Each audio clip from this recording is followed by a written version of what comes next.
I thought we were just going over the monthly budget. I thought it was an ordinary Saturday morning, the kind with cold coffee and open spreadsheets and the comfortable, slightly drowsy silence of two people who have run out of things to say by 9 in the morning, but don't mind. I thought the hardest conversation ahead of us was whether we could afford to replace the microwave that had been sparking ominously for 3 weeks. I had no idea that my husband had already decided I was a problem to be solved, and that the woman who had called me last night was not calling out of concern but out of strategy, and that everything I had chosen to overlook was about to be laid out in front of me on a kitchen table in the hard morning light with nowhere left to smooth it away. Less than 12 hours earlier, his mother had called me, not him, me, to ask whether I had prepared my share of tomorrow's rent. Brenda's voice carried that specific warmth she deployed like a weapon, sweet and deliberate, each syllable placed with the precision of a woman who rehearses her phone calls. She told me Jason had some unexpected expenses this month, that she just wanted to make sure I was covered, that she worried that she cared. And then, before hanging up, she added, almost as an afterthought, in a tone so casual it could only have been practiced, "So you bought your sister a couch?" Not his sister. Mine. The question sat in my ear like a stone dropped into still water, and the ripples had not stopped by the time morning came. I had lain awake in the dark beside my sleeping husband and turned those 6 words over and over, because there was only one way Brenda could have known about my sister's furniture, and that way led somewhere I was not yet ready to go. My name is Clara Hartwell. I was 31 when everything I had been telling myself about my marriage turned out to be a story I had written alone. I want to be fair to the version of myself who lived through those years before, the one who believed in things like shared accounts and shared futures, and the idea that love was sufficient insulation against the cold calculations of other people. I was not naive. I was trusting. There is a difference between those two things, though it does not feel like one when you are standing in the wreckage trying to find a single beam that held. I want to tell this story from the beginning, because the beginning is where all the small, dismissible things lived. The things I smoothed over one by one with the patience of a woman who prided herself on not making trouble. And because the beginning is where the answer was hiding the whole time. Jason and I had met at a mutual friend's birthday party when I was 25. He was funny in the easy, unforced way of men who have been liked their whole lives. And there was something in the way he listened, leaning forward, elbows on the table, his eyes actually on your face instead of scanning the room for something more interesting, that made me feel like the most important conversation happening in any room we occupied together. We dated for 4 years before we married, and by the time we signed the lease on the apartment, I had already decided that whatever imperfections the future held, I was willing to work through them with him beside me. The apartment was on the 3rd floor of a former textile warehouse. High ceilings, big windows, industrial bones that looked good in photographs but let in drafts in December.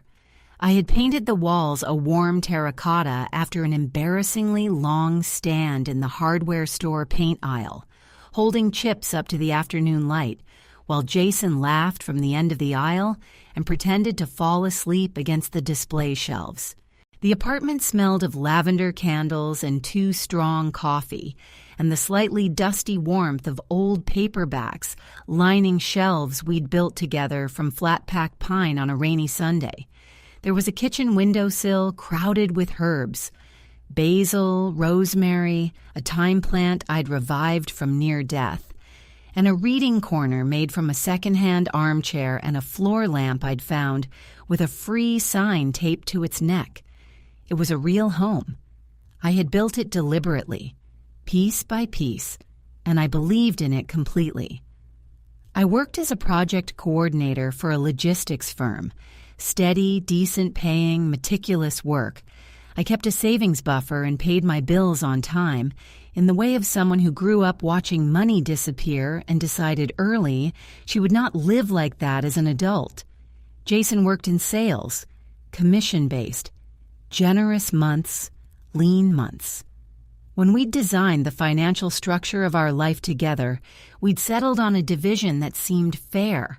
I covered the fixed costs, rent, utilities, insurance, and he covered the variable ones, groceries, dinners out, weekend trips. In theory, it balanced. In practice, I had begun to notice that his contributions had grown quietly less reliable, that I was absorbing the difference with the efficient silence of someone who has learned that pointing things out causes more conflict than solving them alone. I told myself it was temporary. I had been telling myself that for 11 months. Brenda was in her early 60s, compact and immaculate, lipstick that never faded, blouses always pressed, silver hair always perfectly set. She wore Chanel No. 5, the heavy original formulation, and the scent preceded her into every room and clung to the upholstery for days after her visits, a kind of territorial marking I did not recognize as such at the time. She had a way of looking at me that I could never quite classify, not hostile, not warm, but assessing, the way a jeweler looks at a stone before deciding whether it's worth the setting. She called me darling in every conversation, and in her mouth, the word had the quality of a polite erasure, a signal, never stated plainly, that I was adjacent to her family rather than woven into it. She had introduced me to her sister as Jason's friend after 3 years of serious partnership. I had let that pass. I had been letting things pass since the beginning. For 2 years, I maintained a carefully managed peace with her. I brought wine on visits. I called on her birthday. I listened to stories about Jason's childhood with what I hoped read as genuine interest and not the concentrated effort it sometimes required. She spoke about Jason with a quality of ownership that I tried not to let bother me, not normal maternal possessiveness, but something more precise and territorial, extending to his schedule, his choices, his finances. She called him on weeknights during dinner, and he always stepped away to take it. I did not comment on this. I told myself a man close to his family was a good sign, not a warning. Jason's younger sister, Melissa, was 24, living 40 minutes away in a house she shared with 2 friends. Dishes piling up in the sink, takeout containers on counters, the smell of mildew from a bathroom vent that had long since stopped working. She called Jason at minimum twice a week, always in the evenings, always when we'd settled into that comfortable after-dinner quiet. He would excuse himself and disappear into the bedroom, door half closed, voice dropping to something private. I didn't listen at doors, but apartment walls are thin, and over those months I had collected fragments. She doesn't have to know. Mom said it'll be fine. It's not like Clara is going to just hand it over. I folded each phrase into the part of myself that was beginning, slowly, to archive things rather than release them. I told myself I was mishearing. I told myself I trusted him. The first real sign came at a Sunday lunch 3 months before the rent call. Brenda had been asking casual questions about our lease for months, the kind an interested mother might ask. But that afternoon she turned to Jason directly and asked whether his name was the only one on the lease. The question landed with a specific, odd weight. Jason said no. Both names, joint lease, equal responsibility. Brenda made a non-committal sound and pivoted to the quality of the olive oil she'd brought. I went to refill the water glasses and stood at the kitchen sink for a moment, looking at nothing, thinking, That was a strange thing to ask. Then I carried the glasses back in and let the moment dissolve as I let everything dissolve. The second sign arrived the following month through the bedroom wall. I was reading, genuinely not listening. But the apartment was quiet, and Melissa's voice carried, "It's only fair she earns more than he does. And Mom has a plan. Just give it time." And most clearly, unmistakably, it's not like Clara will hand anything over willingly. I set my book down and stared at the wall. When Jason came back out and asked what I was reading, I told him, and we talked about it for 20 minutes, and I said nothing about what I'd heard. I was not yet ready to live in a world where those words meant what they sounded like they meant. The third sign came 2 weeks before the rent call, and it was the one that should have broken through cleanly. I checked the joint account and found it $800 short. I asked Jason at dinner, voice level, fork still moving. He said it was a work expense accidentally drawn from the wrong account, that the reimbursement had been routed to his personal account, that everything had sorted itself out. His gaze slid left when he said it. I noted that. I transferred my half of the upcoming rent and considered the matter handled. That was my mistake. Not the transfer, but the considering it handled. Saturday morning. Jason still asleep. I was at the kitchen table with my laptop, coffee cold at my elbow, staring at the joint account balance. My $1,500 were there. His $1,500 were not. I refreshed the page. The number held. I went through 3 months of statements with the focused, quiet attention of someone who has finally decided to stop looking away. The $800 gap, a $200 withdrawal in October filed as unclear, a series of smaller transfers, $50, $75, $50, $120, that I had individually dismissed as noise. Added up now in a column on the notepad beside my coffee cup, they came to $1,195. Someone had been conducting a slow, deliberate extraction. The amounts kept small enough to avoid triggering concern, the frequency irregular enough to avoid establishing a visible pattern, and now the account had been allowed to fall to exactly my contribution. Rent was due tomorrow, and Brenda had called me, not Jason, me, to ask whether I had prepared my share. The architecture of it settled over me, the way cold settles into a room when the heat has been off for hours. Not suddenly, but completely, until you realize you've been cold for a long time and simply hadn't given the feeling its name. I heard Jason's feet on the bedroom floor, the long, unhurried yawn of a man waking up on a Saturday, with nothing weighing on him, with no calculations running beneath the surface of his morning. He came into the kitchen in his pajamas, hair flattened on one side, squinting in the pale light. He went to the coffee maker with the ease of someone entirely comfortable in their own space, and I watched him. The familiar lines of him, the way he held his mug with both hands, and felt the distance between who I had believed him to be and who I was beginning to understand he was as something physical, a shift in the floor beneath my feet. He was already half smiling at something private when he turned and saw my face, and whatever had been forming in his expression extinguished itself like a candle pinched between 2 fingers. "Morning," he said. The word came out careful. I turned the laptop to face him. The joint account balance, $1,500, rent $3,000, due tomorrow. "Where is your half of the rent, Jason?" He set his mug down without looking away from me. He did not look at the screen.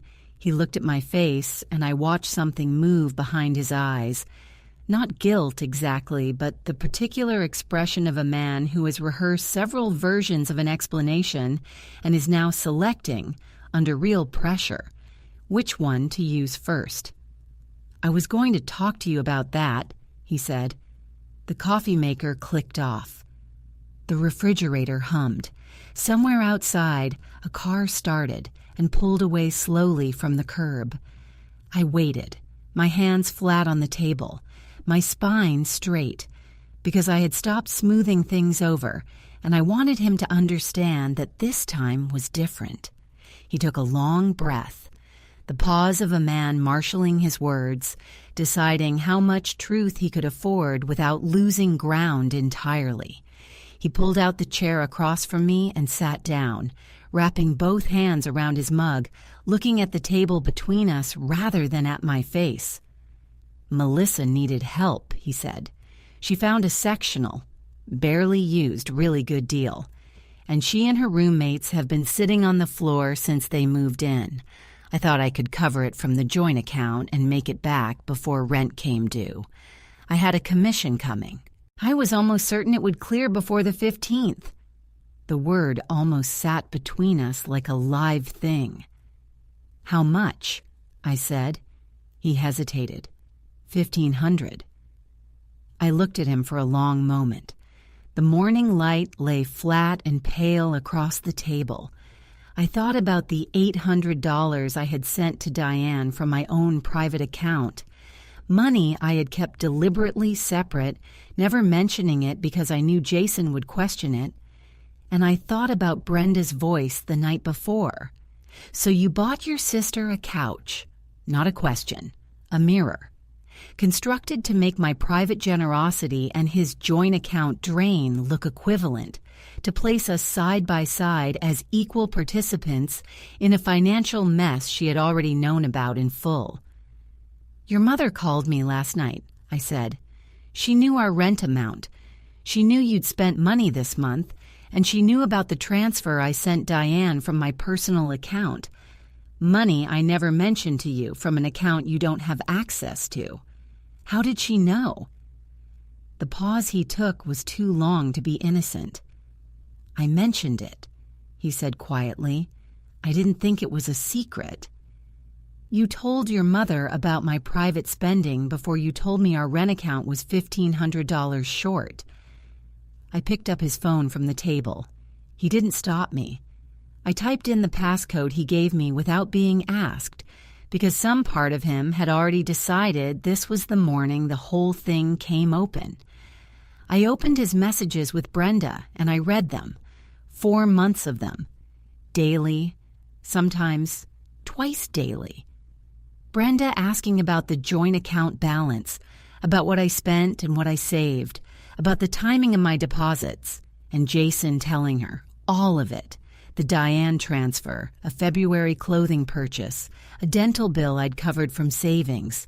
Every detail routed through my husband to his mother, assembled into something I could feel the shape of before I fully understood what it was. Then I found the message from 2 months ago. "Brenda, she's secretive about her money. We need her to feel like she's being watched." Jason, "What do you mean?" Brenda, "No private accounts in a marriage. If she's sending money to her family, it should be discussed. We could use that." Jason, "Mom, I don't know about this." Brenda, "Just don't argue when I bring it up. That's all I need from you." I set the phone down. I pressed my palms flat on the table, breathed through the nausea sitting behind my sternum, and then stood up and walked to the bedroom. The manila folder was in the bottom drawer of his desk, unmarked. I opened it, and my heart did something irregular before settling at a colder, clearer frequency. 3 documents. The first, a printed email chain between Brenda and a property consultant named Gary Aldis. Subject line lease restructuring, joint tenancy to sole tenancy, preliminary. Brenda explaining that her son was on a joint lease with his wife, that the relationship was under significant strain, asking about the conversion process, the consultant explaining the requirements. Brenda's reply, what constitutes abandonment? The second, A printed spreadsheet, 2 pages, my personal spending annotated in Brenda's handwriting, my private account, my private transactions. February, clothing, personal vanity. March, $800, Diane Sullivan. Family subsidy, undisclosed. Notation at the top of the page, pattern of financial concealment and unilateral decision-making. The third document made my legs stop working properly. I sat on the edge of the bed. It was a letter to our landlord, draft, unsigned by the landlord, but signed at the bottom in Jason's handwriting, stating that he, Jason Mercer, sole responsible occupant of apartment 3F, wished to notify of a change in occupancy status and requested information regarding lease modification to single occupancy, his handwriting, his signature, a document designed to erase me from my own home. I sat with the folder in my hands and breathed through the cold, clarifying shock of it. Not the hot chaos of surprise, but the structural shock of confirmation, the kind that comes when a suspicion you refuse to fully form turns out to have been accurate the whole time. My hands were not shaking. I was past shaking. I was in the part that comes after, where everything becomes very still and very precise. I carried the folder to the kitchen and set it on the table in front of him. He looked at it the way a man looks at something he has been dreading and is almost relieved to finally face. The color left his face visibly. "Tell me about Gary Aldous," I said. "My mother drafted the letter," he said. "She asked me to sign it just to see how it looked. She said she wasn't going to send it without my knowledge, without my consent, without telling me that you had been providing her a month-by-month log of my private spending for 4 months so that she could build a case that I was financially irresponsible, so that you could take sole possession of an apartment that is in both our names." He put his face in his hands. "I didn't want any of this," he said genuinely, muffled and sorry, and I understood that he was weak rather than malicious, that he had been managed by a woman who had been managing him his entire life. And I understood also that weak was not an excuse, and sorry was not sufficient, and that the signature on that letter was his. "I need you to leave the apartment," I said. "Go to your mother's." "Clara, please." "I am not asking." Quiet. Level. The cold precision of someone who has finally stopped smoothing things over. "Leave right now, because I am going to call my father and then a lawyer, and I prefer to make both those calls without you sitting at that table." He left. 12 minutes. Drawers, closet, the zip of the bag. He paused in the kitchen doorway and looked at me with an expression I did not return. And then the door closed, and the apartment was quiet in a new way, a quiet with weight and texture made entirely of absence. I waited 30 seconds. Then I called my father, Robert Hartwell, 63, retired commercial real estate attorney, answered on the second ring. I told him everything, reading from the documents where necessary. When I finished, there was a brief, organized silence.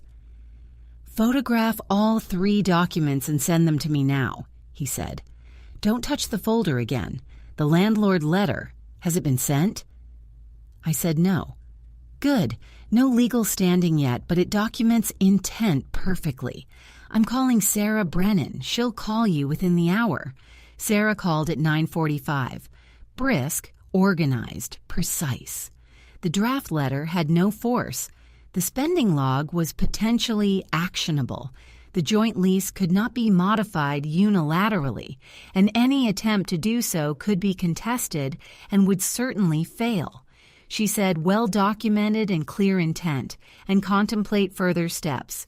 And by the time we finished, I had 3 pages of notes and the first sense of solid ground beneath my feet since the morning had begun. I called Brenda at noon. not from her kitchen. I would not give her the territorial advantage of her own space. From mine, standing at the window, notes in front of me.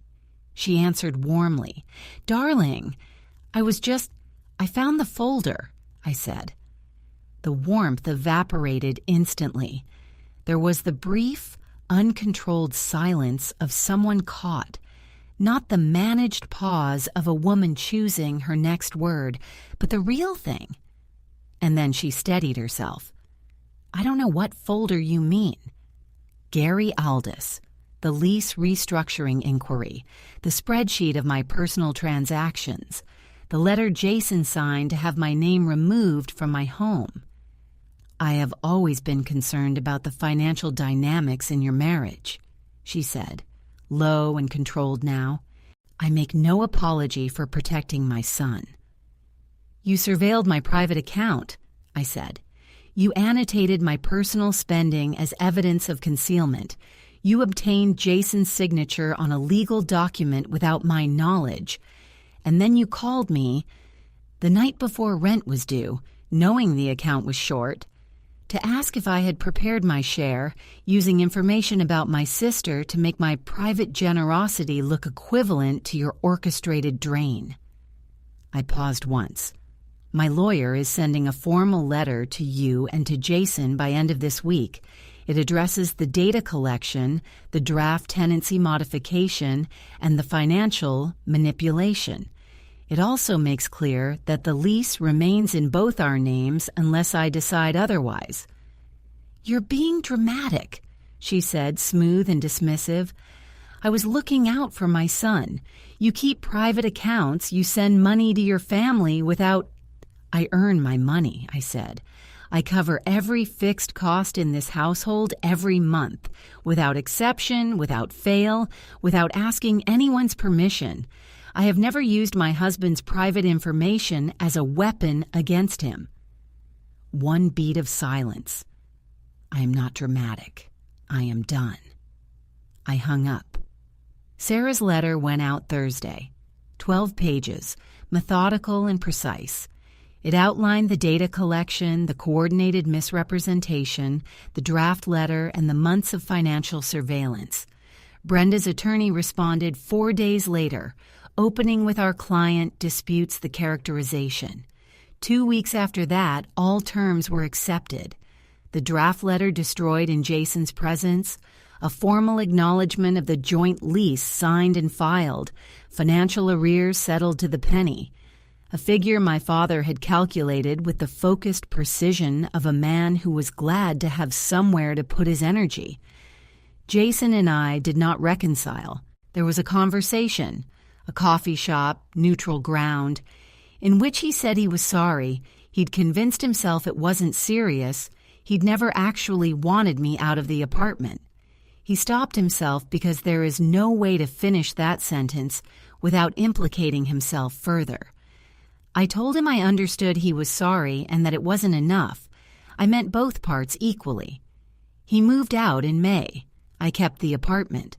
The terracotta walls, the pine shelves, the thyme plant, which I finally remembered to water.